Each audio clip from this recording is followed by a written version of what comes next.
se está cortando. Se está cortando bastante. Sí, yo oigo perfecto.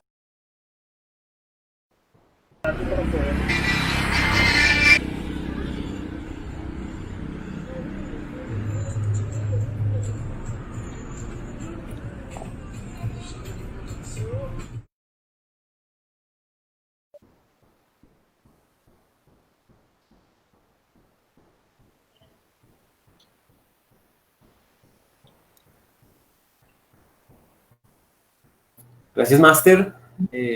Bienvenidos a una emisión más de su programa Punto de Vista. Así es, nuestra cita de todos los viernes a las 5 p.m. por Poder Ciudadano Radio y Televisión. El tema de hablando de amores y de odios. A veces más de odios que de amores, desafortunadamente, en este país. Afro y antioqueña. Además de eso, hija de docentes y ligada a los orígenes mismos del departamento del Chocó. Abogada, parlamentaria, impulsó la ley de negritudes. Asimismo, miembro del Partido Liberal y candidata a Mamá, principalmente mujer, con todos ustedes hoy, aquí en Punto de Vista, la senadora parlamentaria y candidata a la presidencia, Piedad Córdoba Ruiz. Bienvenida, Piedad.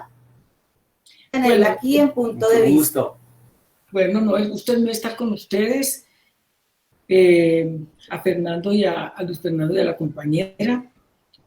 Muchas gracias por participarme, de invitarme a conversar con ustedes. Y bueno, muy en el día a día de todo lo que acontece en este país, que cada día es una sorpresa. Gracias, Piedad. Pues hoy quisimos hacer algo un poquitico, entre comillas, temático.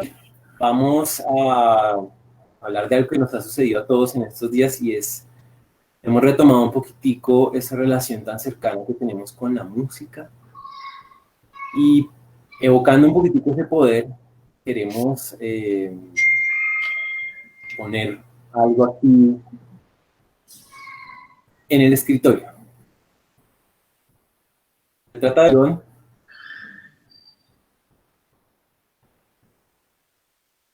es la siguiente.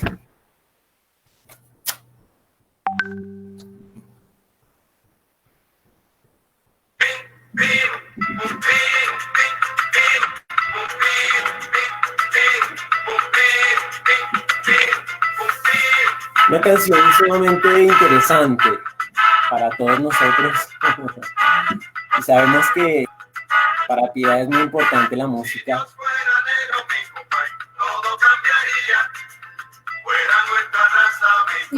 Quería contextualizar esta entrevista con algo de música, porque sabemos el gusto que usted tiene por la salsa. Y queríamos empezar con esta canción de Si Dios Fuera Negro, para comenzar por preguntarle acerca de qué alimentó su deseo de hacer política en un país a todas luces racista, clasista y machista como Colombia. Bueno, a ver, el gusto por la música me viene tanto de mi papá como de mi mamá, que era soprano en el magisterio, y pues obviamente tuve mucha cercanía con toda la cultura. Yo estudié en la Escuela de Bellas Artes, teatro, recibí clases de declamación con una profesora que mi mamá me puso, donde todos los sábados a las 2 de la tarde yo iba a la clase. Y estaba muy conectada con la gente por lo siguiente. Mi abuela, estamos hablando de hace 80 años, me imagino yo, era maestra, era una mujer culta, que en esa época eran muy pocas las que sabían leer y escribir. Y a mí, o mejor dicho, yo tenía un apego muy grande a mi abuela materna. A mi abuela paterna la conocí muy poco, era una mujer negra muy hermosa. Y con mi abuela, que tenía una de las escuelas que se llamaban escuelas eucarísticas, yo acudía, muchas veces que me quedaba con mi abuela, pues yo asistía a todo lo que eran las clases y cómo ella tenía una escuela donde a los niños y niñas les daban la comida, el almuerzo, las onces, todo eso, porque eran niños de muy escasos recursos económicos. Y entonces yo me levanté en ese ambiente, pero sobre todo mi mamá y mi papá, que eran maestros. Con mi mamá yo intercambié mucho porque iba con ella a la escuela. Ella era la directora de la escuela donde yo hice toda la primaria, y luego en muchas escuelas donde ella estuvo trabajando iba con ella, pero fundamentalmente ella asistía a los paros del magisterio y hacía lo que se llama la comuna.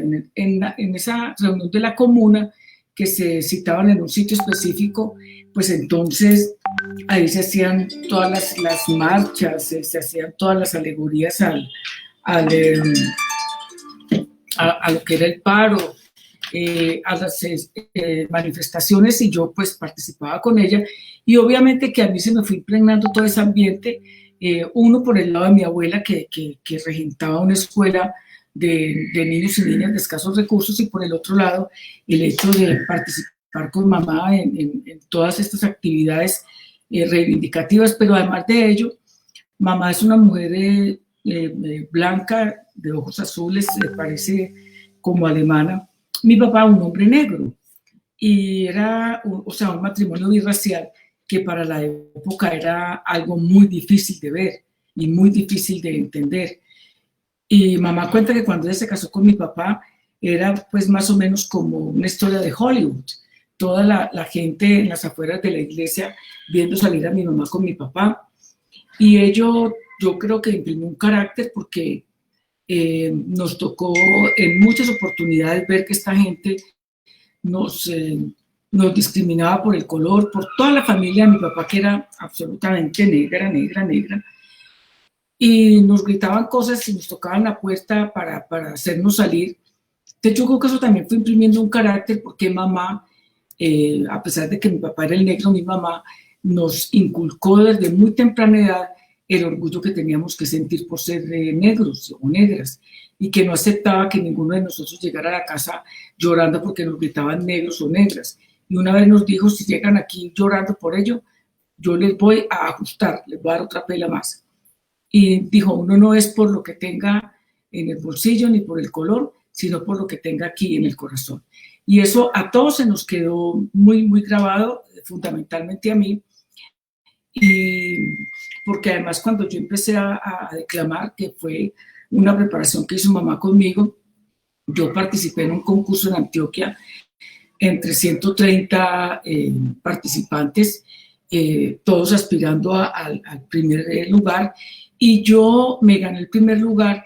Pero lo más significativo de eso fue que yo gané declamando poesía negra.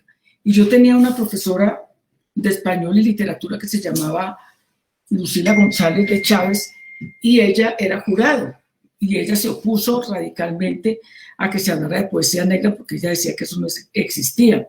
Y yo participé con una poesía de Andrés Eloy Blanco que se llama Angelitos Negros, el venezolano, y luego participé con otra poesía de Ruth de Quintero, que era la suegra del maestro Arenas Betancourt, poetisa, maestra, compañera de mi mamá, con otro poema muy lindo que se llamaba Paquetambó. Entonces, yo estaba realmente muy vinculada a la cultura. Yo no estaba direccionada hacia la política, a pesar de que mi tío Diego Luis Córdoba pues era una figura que yo no lo alcancé a conocer, pero pues no lo físicamente, pero conocí a toda mi familia. Y lo más contradictorio es que mi tío, un dirigente del Partido Liberal de Izquierda, con Gerardo Molina Cano, con Carlos Lleras Restrepo, entre otros, fue el que a mí realmente me inspiró, porque mi papá, siendo negro, era conservador. Y yo pues obviamente nunca me enruté por ese lado, sino por todo, más bien por el lado de mamá, porque la libertaria era mamá, la de la Correa era mamá, en el sentido de que no fácilmente una mujer tan bella como ella se casaba con un negro en esas épocas. O sea, eso era absolutamente impensable. Entonces, yo creo que de ahí surge como ese carácter, esa preocupación además por lo social, por mi abuela, por mi papá y mamá, por lo que vivimos en el barrio, donde hicimos la escuela, donde construimos el teatro del barrio. Bueno, yo nunca he sido muy religiosa, pero de alguna manera ayudaba.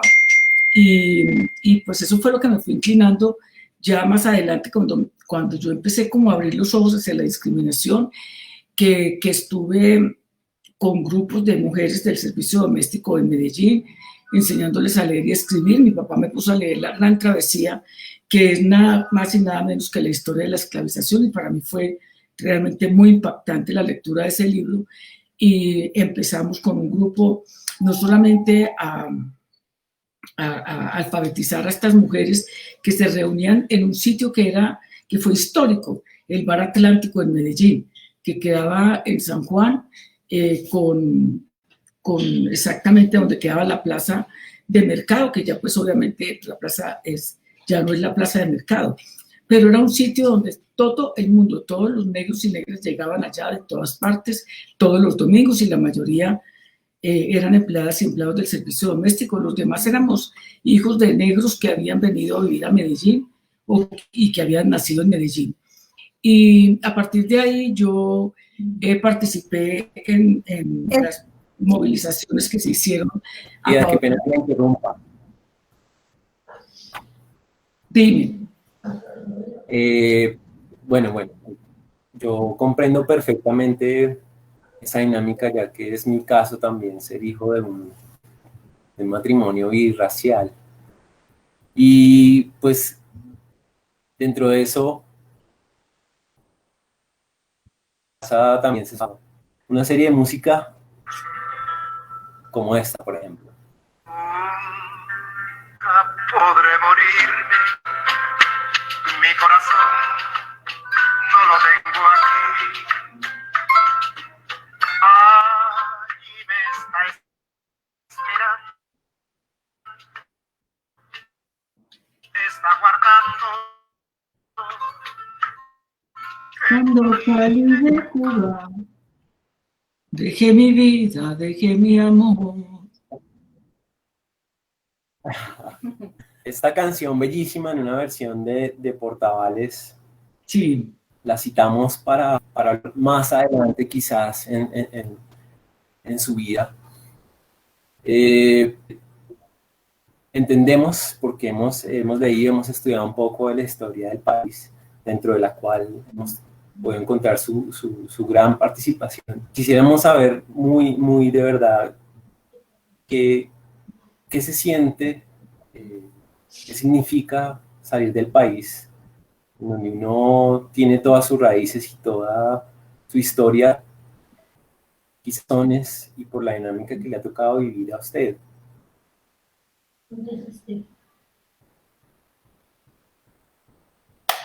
A ver, Luis Fernando, pues uno sale del país por varias razones. Henry, ¿Cómo? Él es Henry. Mi nombre es Henry, qué pena. Yo soy Luisa Fernanda. ¿Y yo por qué tengo aquí? No, es Luisa Fernanda. Sí. Y Henry, bueno, uno sale del país porque va a pasear, va de vacaciones o va de trabajo, como muchas veces lo hice yo cuando era congresista, pero muy distinto es salir del país hacia el asilo. Es un desarraigamiento demasiado fuerte, demasiado duro. Es una pérdida emocional supremamente grande, y yo lo viví cuando estuve asilada en Canadá, que me tuve que ir a raíz de las amenazas de muerte y sobre todo después del secuestro de que fui víctima por parte de Carlos Castaño. Me tocó irme con los 4 hijos sola. Vivimos situaciones de muchísima dificultad, y ello me puso a pensar a mí por qué la vida me pone a mí en estas circunstancias tan difíciles, y un poco yo pensaba que era también mucho de lo que tenía que ver con el desplazamiento de la gente en el país, que iba de un lugar a otro que no conocía, que no tenía amigos, que se volvía sospechoso, sospechosa. Y lo mismo me tocó vivir a mí en Canadá, país al que de alguna manera le agradezco muchísimo, a pesar de toda la obstaculización que hizo de parte mía el señor presidente Pastrana, porque a mí me obstaculizaron todas las diligencias y todos los documentos que tenía para estar allá como residente, como llegaba todo el mundo, menos yo, hasta el punto de que yo, seguramente por la presión y la preocupación, porque antes de irme habían asesinado a los policías en la puerta de mi casa y casi asesinan a mi hijo menor. Entonces yo ahí ya me fui desesperando mucho porque no lograba salir y no me fijé en los papeles. O sea, efectivamente los papeles eran al entrar allá, pero cuando ya nos ponemos a revisar para poder sacar la residencia, me doy cuenta que el nombre mío no era como era, que mi fecha de nacimiento era otra, y así sucesivamente la mayoría de los papeles de mis hijos, papeles que yo guardo, porque van a ser parte de mis memorias y de las memorias que estoy tratando de escribir. Fue una época muy difícil, muy dura, de mucha escasez, pero también de todas maneras eso me fortaleció en la decisión de seguir en ese momento trabajando. Yo me devolví al país porque realmente me estaba quedando muy difícil sostener a los 4 hijos allá. Estaban ante la eventualidad de no poder entrar a la universidad.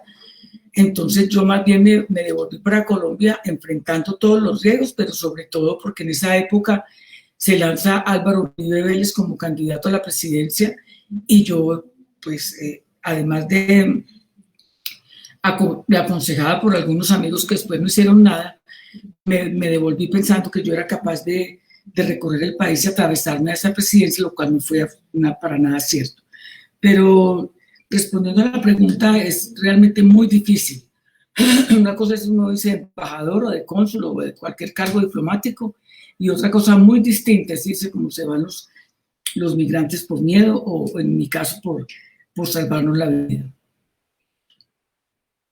Piedad, con la siguiente canción vamos a introducir este tema que pues nos convoca el día de hoy, y es acerca de la situación que está viviendo Colombia con los líderes sociales asesinados y defensores, por supuesto, de los derechos humanos.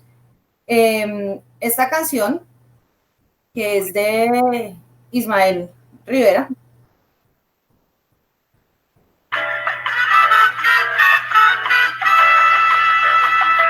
quería hacer la siguiente pregunta, contextualizando un poco la situación que está viviendo Colombia en este gobierno y que principalmente en este primer semestre, pues la cantidad de líderes asesinados, víctimas de grupos que han reemplazado a los paramilitares, pero también que el Estado pues no ha sido también como con esa sin presentado en esos territorios de Colombia abandonados.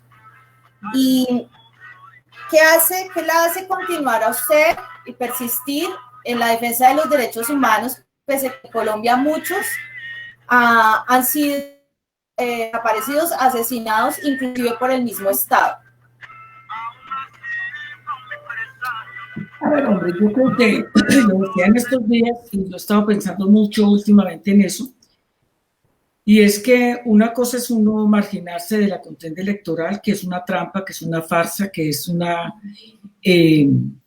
estratagema de la corriente de poder más importante, las oligarquías que dominan lo político y lo económico, que tienen un sistema electoral que les garantiza no solamente robarse las elecciones, sino que les garantiza ganar. Y por eso una de las decisiones de fondo que el país debería tomar precisamente es una reforma a un sistema electoral que brinde garantías a todo el mundo, que no vuelva a ocurrir como ocurrió en el año 70, cuando Pastrana, papá, pierde las elecciones, gana María Eugenia Rojas de Moreno Díaz, y al otro día por la mañana, con lo que se conoce el chocorazo, termina ganando Pastrana por unos votos que supuestamente aparecieron en el departamento de Chocó. A mí, realmente, yo he pensado mucho en lo que ha sido toda mi trajinar, mi compromiso con el país y mi compromiso con las mujeres, las etnias afrodescendientes, indígenas, con la perspectiva de derechos de parejas del mismo sexo, de todo lo que garantiza y concientiza la libertad. Yo creo que Colombia es un país donde realmente cada vez más se evidencia lo que es la gravedad de la crisis humanitaria. Y yo quería empezar, porque lo he venido pensando, y esta mañana a Jorge le mandaba una información de datos, que lo que está ocurriendo con el asesinato de líderes y lideresas no es una cosa circunstancial. Eso obedece a un estratagema que ha venido desarrollándose desde sectores de la derecha, con sectores del ejército, de la policía, con grupos paramilitares y sobre todo ante el cinismo de medios de comunicación y de un gobierno que no tiene respuestas porque realmente ellos están inmersos en esto. Hay que analizar, o sea, mirar en qué regiones se están asesinando a los líderes y lideresas, y a la conclusión que uno llega es que se empezó por abajo porque se está desarticulando todo la organización local y la organización territorial, la conciencia que la gente tiene en las regiones, sobre todo después de la firma del acuerdo, lo que ese acuerdo incumplido de alguna manera trae para las regiones, y por eso yo siento que no nos podemos quedar en simplemente la denuncia de que hoy mataron a estos en el Cauca, antes de ayer asesinaron a 2 jóvenes en Urrao, que es en el departamento de Antioquia, asesinaron a unos en Ituango, que es la vía hacia el Bajo Cauca, y así sucesivamente. Entonces, si uno se pone a analizar, que es como en lo que yo estoy, qué papel jugaban, representaban estos líderes y lideresas en las regiones, se da uno cuenta que eran voces autorizadas, eran hombres y mujeres que tenían arraigo en la comunidad, que la estaban organizando, y en ese orden de ideas, el asesinato de cada uno de ellos desarticula ese entramado social que ha logrado que la gente se organice, se junte para hacerle frente a toda esta arremetida. Es lo que yo quisiera que quienes están en la denuncia permanente analizáramos, de que esto no es simplemente una cosa casual o coincidencial, sino que obedece a todo un plan de desarticulación local y territorial, porque en esta semana, en otra videoconferencia, hablando sobre qué son los partidos alternativos, qué pasa con la izquierda, pues nos ponemos a pensar que nos hemos quedado en el discurso, en la denuncia, programáticamente a lo mejor muy completos, pero ¿dónde hemos fallado? Hemos fallado en que nosotros no hemos logrado territorializar el trabajo, el discurso, hacer masa crítica, lograr que la gente tenga conciencia de lo que está pasando, sino que finalmente los partidos de izquierda también son partidos que le juegan al tema de las elecciones, pero durante todo ese tiempo no se hace un trabajo de abordaje local y territorial. Por ello, está siendo muy superior a nosotros esa fuerza de derecha que está asesinando a líderes y lideresas, no en vano. Hace muy poco trataron de asesinar a Francia Márquez, no la conozco, pero sé que es una lideresa del Cauca importante y un referente del movimiento afrodescendiente del país, y a mucha gente que yo he conocido y que efectivamente han ido asesinando. Entonces, la crisis humanitaria de Colombia es muy grave, pero creo que lo más grave que nos está pasando es la ausencia del gobierno, la ausencia de un Estado que tiene que garantizar la vida, honra y bien de las personas. Y algo que es muy grave es el autismo de este gobierno, que así la gente denuncia, así se junten todos, así hagan ruedas de prensa, no pasa absolutamente nada. Aquí es mucho más importante que pase en Venezuela que pasa en Colombia, y con ello tratan de distraer realmente los problemas que tenemos en el país, que son delicados, de verdad, que son muy preocupantes. Y yo diría que yo lo propuse una vez cuando estaba en el Partido Liberal, y obviamente pues no me prestaron ningún caso, porque efectivamente ellos están más interesados en los pactos de punto fijo y en los acuerdos debajo de la mesa y en los negocios y en los contratos, que realmente en ser un canal que comunique a la gente, que le dé el diario acontecer. Y por ello yo creo que mucho más importante que ello es que, por ejemplo, la izquierda piense en un momento determinado no participar en elecciones. ¿Para qué? Que se elijan ellos solos y hacer en ello un punto de inflexión, un punto que le hable una actitud, una conducta que le hable al mundo para evidenciar la crisis humanitaria que vive el país y sobre todo la no satisfacción de las preocupaciones de la gente. Es inadmisible que el señor de la OEA esté pendiente todos los días si Maduro va al baño o no va al baño, que esté pendiente del desplazamiento forzado de 6 millones de personas en el país, que no esté pendiente del asesinato selectivo de líderes y lideresas, que creo que, vuelvo y reitero, estamos en mora de hacer, así como dicen ahora los militares para chuzarnos el teléfono, un perfilamiento de quiénes y quiénes son ellas y ellos como líderes y lideresas sociales. Piedad, ahí precisamente con todo lo que menciona en este momento, nosotros investigando, indagando sobre muchas cosas que suceden, quisiéramos citar en este momento algo que dijo Jaime Garzón en determinado momento, una persona que todos recordamos por precisamente este contexto que usted nos permite ver. Él dijo textualmente en una conferencia que hizo en la universidad, en la Universidad del Valle, hablando de cómo era necesario quizás que los jóvenes, y en esto también incluimos a las personas del común, porque pues es de ellos de quienes estamos hablando en este momento.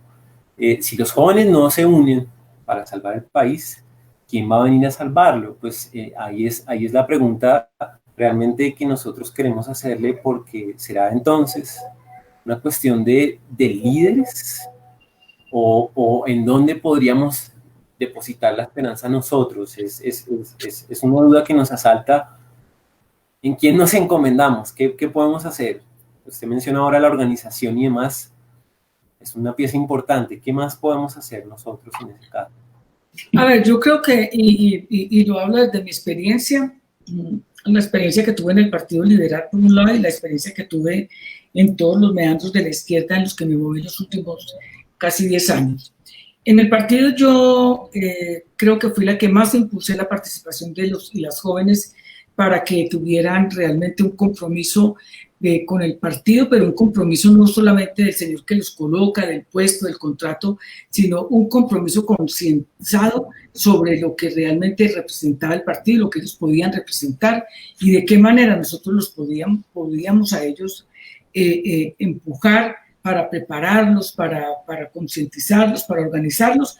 Pero lo cierto del caso es que llegó Gaviria y lo más lamentable es que muchos de esos jóvenes que no tenían una conciencia política de partido, porque realmente a ellos los incorporaban era como para mostrar que hay jóvenes, que hay mujeres, que hay negros, que hay indígenas, pero no porque había un aparato ideopolítico del partido que los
de por qué se pertenece a esta ideología, por qué se pertenece a este partido. Y yo sí creo que los jóvenes, y en este momento en Colombia, tienen una situación muy, muy indecorosa, porque uno al departamento que vaya, lo que encuentra es una cantidad de muchachos que algunos terminaron el bachillerato, no pueden entrar a la universidad, no tienen ningún empleo, otros ni siquiera lo terminaron. Medellín, que es mi ciudad y a la que yo quiero tanto, pero no puedo dejar de reconocer que es un laboratorio de lo que no debe ser, de los muchachos en las pandillas, en las gangas, viendo a ver cómo me la juego, de qué hago. Pero ¿por qué? Porque el Estado realmente no garantiza la educación, porque el Estado no garantiza la salud, no nos metamos mentiras, porque la educación de este país es muy costosa y porque finalmente muchos muchachos y muchos padres de familia inclusive hipotecan sus casas, hipotecan todo para que el muchacho termine la universidad. ¿Y sale a qué? Muchas veces a lamberle el fundillo a un político a ver si lo recomiendan un puesto, o a ver si cualquier cosa, mesero, taxista, que no es mal empleo, pero uno no estudia 8 años para irse de taxista, pues, ni estudia 8 años para irse de mesero. Entonces, realmente, el escenario, sin ser apocalíptico, es muy preocupante y yo creo que los grupos y movimientos alternativos tienen y tenemos la obligación de plantear otras orillas y otras propuestas que realmente se compaginen, pero fundamentalmente porque se arranca desde abajo para arriba.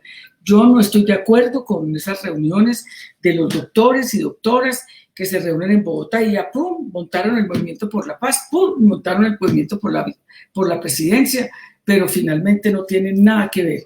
Y lo claro de esto es lo que decía inicialmente, un sistema electoral que además la gente tiene un nivel de desprecio por la política muy grande porque no le soluciona nada, pero además de ello la abstención de este país es una abstención inmensamente grande que da cuenta realmente de que la gente no participa y lo que es mucho más grave aún, poco o nada cree en quienes los representan. Piedad, en ese marco en el que Colombia, digamos, pues todos sabemos y conocemos la situación política, es un país corrupto, desigual. Sin embargo, uno ve que aunque hay un pensamiento de oposición al statu quo, que existe, que hay personas que han luchado porque las cosas cambien, porque Colombia no sea desigual, porque todos tengamos los mismos derechos y al menos tengamos un bienestar, ¿qué hace que la política colombiana, cómo comprender un ciudadano de a pie como nosotros, que no está metido directamente en la política, cómo comprender que personas que han dedicado su vida a la defensa de los derechos de las personas, uno los ve en los discursos hablando acerca de la igualdad, con ideas de izquierda, apoyando ideas liberales, terminen en cargos de elección popular haciendo administraciones y de un momento a otro resulten haciendo lo mismo que hicieron administraciones pasadas? Y lo que uno ve en la política es polarización y constantemente una contradicción que a los únicos que perjudica realmente esas peleas, que no se sabe si es por ego, si es por solamente corrupción o si es solamente por poder, afecta a los colombianos y afecta a los colombianos más desfavorecidos. ¿Que quiénes son? Pues los que no tienen recursos económicos para estudiar, para acceder a la salud, para llegar a tener un trabajo decente y bien remunerado. Entonces, ¿qué pasa en la política colombiana cuando una persona hace carrera política, hace toda su campaña, logra tener a seguidores, creen en él, pero llega al poder y desgraciadamente resulta todo lo contrario? Y en esto quiero hacer algo puntual y poner de ejemplo, digamos, la administración de Claudia López o, digamos, la administración que en este momento está teniendo Medellín. ¿Sí? La gente tenía muchas esperanzas en ellos, pero en estos últimos meses uno dice, bueno, ¿qué pasó? Porque es que en la campaña decían unas cosas, pero hoy día pasan otras. Entonces, un ciudadano de a pie como yo, como Henry, como de los que nos están escuchando, quisiera entender qué es lo que pasa en la política colombiana que hace que ni siquiera el pensamiento divergente o oposición tenga progreso o al menos sea serio. A ver, Luisa Fernanda y Henry, yo creo que eso tiene antecedentes históricos muy importantes que tienen que ver con las luchas partidistas que se dieron en el siglo pasado, luchas que además se remontan a la época de Gómez Hurtado y a la época de Mariano Espina Pérez y de Rafael Uribe Uribe, que fue asesinado en las escalinatas del Congreso, y donde la Iglesia jugó un papel nefasto para lograr consolidar aquí un proyecto político de verdad y unos partidos políticos serios, porque inclusive en los discursos de la Iglesia se decía, yo he leído mucho últimamente sobre eso, de que era importante y necesario matar liberales, porque tenían ideas que iban a contrapelo de lo que ellos querían, inclusive apropiarse cada vez más de terrenos, de canonjías, no pagar impuestos.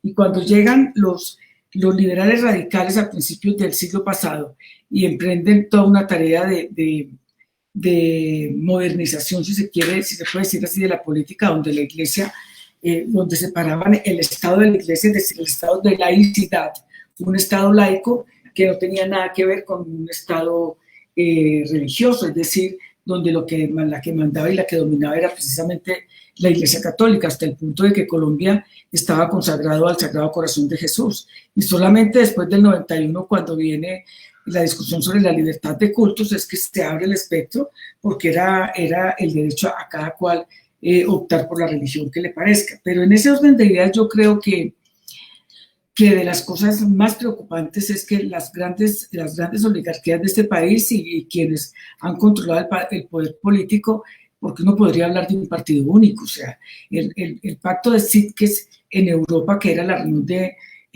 Gómez Hurtado con Alberto Lleras Restrepo, que entre otras cosas se preconizaba de un gran liberal, hizo dos cosas que no se compaginan con el liberalismo. La primera, expulsar de la OEA a Cuba, y segundo, firma un pacto que era un pacto de punto fijo, es decir, liberales y conservadores se repartían el poder. Un cuatrenio los liberales votaban por Pastrana, luego los conservadores votaban por Turbay, y eso le hizo un daño brutal a la democracia del país, porque fue la manera de cerrarle la puerta a nuevas insurgencias que estaban exigiendo otra manera de administrar y de ver el país. Y es el caso cuando se hace el acuerdo con Marulanda, que era el comandante Marulanda, que además era liberal. Él venía del Partido Liberal y que habían hecho una serie de acuerdos para llegar a dejarle la posibilidad de una lucha armada. Y lo que ocurre después de eso fue el bombardeo a Marquetalia, que es de donde surge ya efectivamente años 56, así, en las FARC. Pero antes de eso, el referente histórico más importante es el de Gaitán.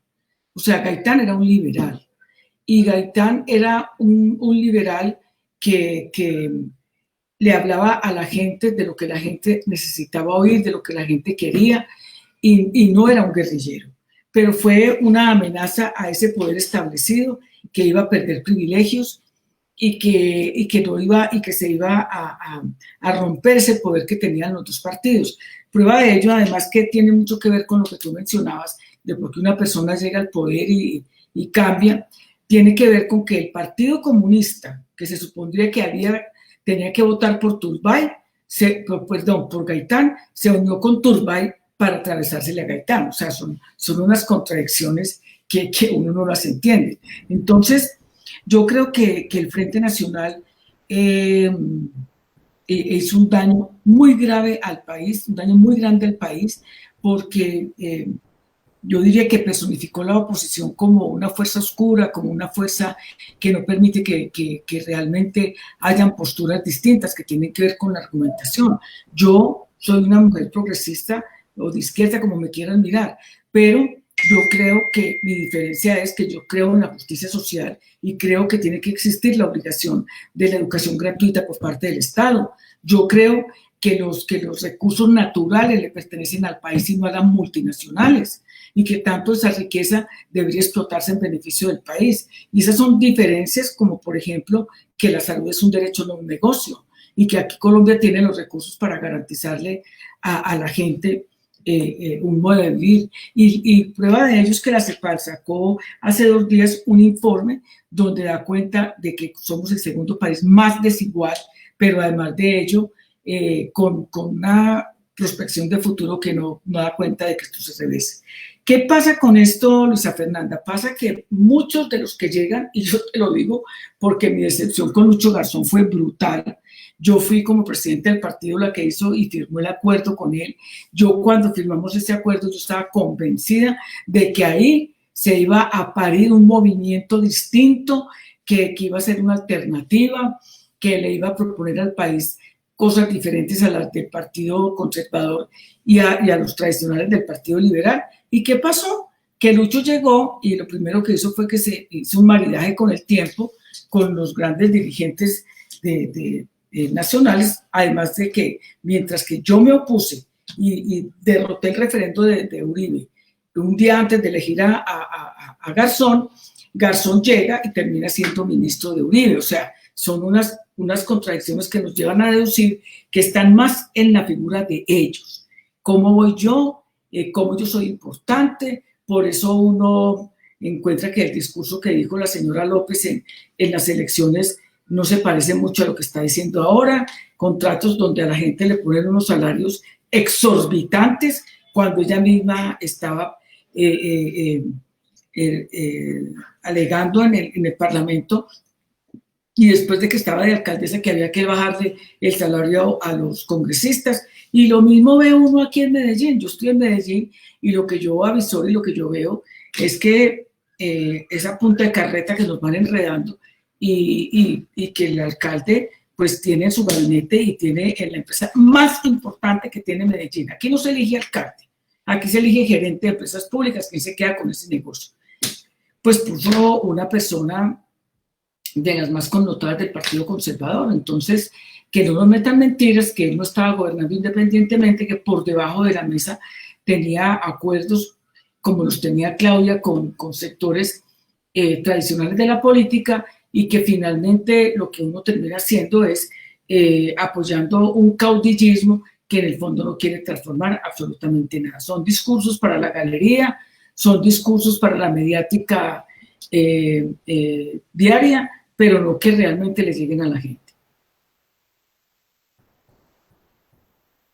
Piedad, yo le hacía la pregunta también porque en orillas y también en el tiempo usted manifiesta tener muchas de las personas con las que usted compartió política, hizo política, compartían ideas, también de esta parte de izquierda, pero también liberales, y de un momento a otro pues le dan la espalda, cuando digamos ya no querían tener contacto con usted, o sencillamente pues ya le dejaron de tener cualquier tipo de relación con usted en el ámbito político.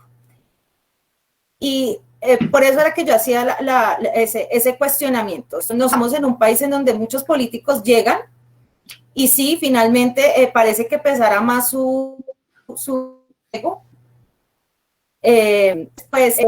Digamos que lo único que quedaría aquí serían los medios de comunicación, y con esto quisiera terminar pues esta entrevista, que pues daría para mucho más, pero es de qué manera los medios de comunicación, posición política de los ciudadanos que sea realmente democrática y que no se centra en la división y polarización que vivimos. A ver, Luisa, yo creo que lo que yo he venido diciendo en El Tiempo, en El Espectador, en Las Dos Orillas, bueno, en cada una de las entrevistas que he concedido, es que realmente defrauda mucho el ejercicio político, en la medida en que, por ejemplo, yo fui muy perseguida dentro del mismo Partido Liberal. Yo no, y decía en estos días que yo fui presidenta del partido y creo que fue la época mejor del partido, lo digo con la frente en alto. Todos los que fueron presidentes, incluidos los que terminaron en la cárcel por paramilitares, tienen su foto en el partido. La única que no tiene foto en el partido como presidenta del partido soy yo. Y eso no es porque yo esté desesperada por la foto. Lo que quiero denotar con esto es que realmente el partido abandonó las ideas primigenias de lo que era el Partido Liberal. Y por eso yo fui tan perseguida dentro del partido. Por eso, por ejemplo, a mí me extraña y me causa hasta risa ver a una persona como Juan Fernando Cristo ahora de pipí cogido con Claudia López, cuando Juan Fernando es lo más burocratero, ha vivido de la política toda la vida, le ha sacado a eso toda la punta que ha podido, y me perseguía a mí porque él decía que yo llevaba el Partido Liberal para el comunismo, por el hecho de que desde yo hacía muchos años venía hablando de la necesidad de un acuerdo de paz con las insurgencias del país. Entonces, luego, pues lo que me pasa en las izquierdas es que todos tenían desconfianza porque yo venía del Partido Liberal y que no venía del Partido Comunista, o sea, una locura total. Y yo siempre fui lo que he sido, lo que soy, en lo que he creído lo he defendido sin miramientos de ninguna naturaleza, pero soy consciente de que realmente aquí es bastante difícil.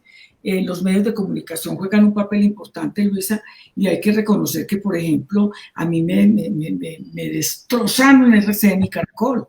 O sea, cuando yo empecé todo el proceso del acuerdo de paz, las liberaciones que fueron tan importantes, a cualquier persona en el mundo que haga lo que hice yo, liberar 42 personas, donde terminé haciéndolo sola, pues lo mínimo, bueno, gracias, cualquier cosa, no. A mí se me organizó una estrategia de odio, de desvalorización, de descaracterización tan violenta, que ayer escribía una muy buena columnista del Espectador, me parece que es, en todo caso, de los Andes, y decía que las hijas de alguien, entonces empezaba a hablar de las mujeres, y quienes no lo eran y quienes no lo éramos, y en mi caso dice que se podían hacer muchas columnas contando lo que los medios de comunicación lograron hacer conmigo. Y esto lo traslapo a lo siguiente: los medios de comunicación no tiene que ser uno muy inteligente para darse cuenta de que pertenecen a medios económicos muy importantes en el país, que no van a permitir de ninguna manera que aquí hayan cambios, que aquí llegue gente que pueda ser decente, que pueda realmente brindarle la posibilidad al país, no solamente a los que pensamos en los trabajadores, en la clase popular, sino también a los empresarios. ¿Qué pueden decir los empresarios ahora con esta pandemia tan berraca y donde prácticamente ellos no tienen capacidad de comercializar nada porque aquí no hay sino multinacionales? Entonces, yo creo que en eso no hay que decir que es que los medios son malos, no, es que los medios tienen unos dueños, unos propietarios, y esos propietarios hacen la campaña que sea, y no vamos muy lejos, y con esto termino. El periódico El Tiempo le ha abierto su plataforma al periódico El Nacional de Venezuela. Entonces uno se queda aterrado de que El Tiempo permanentemente, y piense como piense cualquiera, esté a favor o esté en contra, pero uno se queda aterrado porque El Tiempo, la campaña contra Venezuela es brutal, es violenta. ¿Qué hay detrás de eso? Negocios, intereses comerciales. No hay ningún interés en los derechos humanos porque eso es pura mierda, eso es mentiras, porque si fuera así, lo primero que tenían que venir es a Colombia, donde tenemos una crisis humanitaria tan horrible, tan profunda, y aquí no viene absolutamente nadie. Entonces, los medios de comunicación hay que ser muy claros, porque es que uno no puede decir Caracol es un ente abstracto, RCN es un ente abstracto, la W es un ente abstracto. No, son las plataformas, las ametralladoras, los fusiles de largo alcance que tienen ahora los grupos económicos para impedir que haya una conciencia y una conciencia crítica. Ahora, hay un contraforme que es muy importante, esto que estamos haciendo nosotros aquí, así lo vean 3 personas, pero ya hay muchos medios alternativos que de alguna manera están jugando un papel importante en decirle a la gente y en llevarle a la gente la verdad. Yo creo que así, por más que sea que no haya aquí una gran cultura política, una gran educación, lo cierto es que la gente se mete, lee las redes, lee el Facebook, está en el Facebook Live, y eso es una situación que nosotros deberíamos fortalecer para poder ser capaces de llegar. Yo le decía a un amigo mío ahora, porque yo me estaba viendo con mucho detenimiento la serie de Bolívar, pero con mucha precisión. Y a veces pienso que el tiempo no ha cambiado, que el tiempo está detenido en lo mismo, o sea, las campañas de difamación, las de lealtades, los intereses, siguen siendo lo mismo y yo creo que no va a cambiar de la noche a la mañana, va a ser muy difícil, son peleas de poder por quienes pensamos que un mundo mejor es posible y por quienes se resisten a siquiera entregar un mínimo del poder que tienen. Claro, Piedad, totalmente agradecidos realmente y no vamos a desaprovechar la oportunidad para mencionar que pues, principalmente el Poder Ciudadano tiene ese enfoque de tener una voz con todos los colores, de tener una voz de todas las personas y de a pie. Asimismo, como estuvimos aquí, vamos a seguir estando, ojalá, en otras oportunidades con muchas cosas que quedaron en el tintero realmente para conversar, pero pues entendemos Con que mucho gusto. es muy importante. Y eso está a disposición de todos ustedes y de todas ustedes. Gracias, Piedad. Pues bueno, hoy nuevamente en esta sesión de punto de vista, hoy con Piedad Córdoba, de verdad, muchas gracias y ojalá siga con nosotros, hablando de la misma forma y con la misma intención. Eso es algo que se necesita y se va a necesitar siempre. A ustedes muchas gracias. Gracias, Piedad. Y también pues, recordarle a nuestros oyentes y a quienes nos están viendo que los medios de comunicación juegan un papel determinante en la denuncia social de este país. Afortunadamente, no solamente tenemos Caracol o RCN, tenemos las redes sociales, tenemos YouTube, tenemos Twitter para que la gente se entere de lo que está sucediendo en Colombia y porque es una crisis humanitaria y la gente el mundo centra su atención en otras cosas porque aquí hay una cortina de humo que no permite ver la realidad colombiana. A Piedad Córdoba, muchísimas gracias por acompañarnos aquí en Punto de Vista. Sé que muchas personas nos están viendo, nos verán nuevamente la repetición de este programa y esto ayuda también a generar una educación política y a que la historia de Colombia no se quede hasta la historia de la patria boba que parece que la estamos viviendo otra vez, sino que también se reconozca la historia de Colombia después de esa patria boba, ¿sí? Que se hable sobre el conflicto armado, que se hable sobre que fueron los paramilitares, la guerrilla y lo que ha significado todo este proceso de conflicto que hemos tenido en Colombia hasta hoy. Muchísimas gracias a nuestros oyentes. Gracias a ustedes. Y nos vemos Gracias. Y nos vemos en nuestra próxima emisión todos los viernes a las 5 p.m. aquí en Poder Ciudadano en Punto de Vista. Con la dirección ejecutiva de Natalia Castro Córdoba, con la producción de Jorge Carreño y el diseño de Daniela Carreño. Aquí Henry Angulo y Luisa Narváez presentándoles Punto de Vista. Bueno, gracias. Gracias. A ti. Chao. Tengo que grabar un video, ¿no?